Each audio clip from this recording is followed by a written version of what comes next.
আজ অনেক দিন পর মনে হচ্ছে জীবনে অনেক মানুষ আসলো, আবার শীতের কুয়াশার মতো হারিয়েও গেল। কিন্তু কেউ আমাকে আমার মতো করে বুঝলো না। কেউ আমার খারাপ দিকগুলো ছুঁড়ে ফেলে ভালো দিকগুলো খুঁজে নিল না।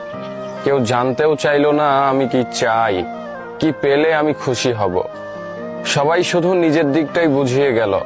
আমার মনের চিৎকার কারো কানে বাজেনি। কেউ কখনো এই শক্ত খলস ভেঙে নরম আমিটাকে খুঁজেনি। এমন না যে আমার জীবনে খুব বেশি মানুষ আসেনি, অনেকেই এসেছে, শুধু থাকেনি কেউ। মানুষ এসেছে, পাশে বসেছে, বিশ্বাস গড়ে তুলেছে, আশ্বাস দিয়েছে জীবন থেকে যাওয়ার।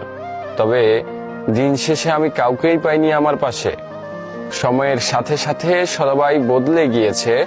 চলে যাওয়ার সময় কারো মনে আমার জন্য বিন্দু মাত্র মায়া লাগেনি। প্রয়োজনে কাছে এসেছিল, আর প্রয়োজন শেষে মেঘের মতো ভেসে চলে গিয়েছে বহুদূরে। আমার মাথায় হাত রেখে কেউ দুঃখ ভাগাভাগি করতে চায়নি কখনো। আমার চোখের কোণের জল দেখে কারো বুক কেঁপে ওঠেনি। কেউ কখনো আমাকে আমার মতো করে গ্রহণ করতে চায়নি। অপবাদ দিয়েছে, অভিযোগ করে নিজেকে দিনের পর দিন। তবে কেউ কখনো আমাকে আমার করে বুঝতে চায়নি।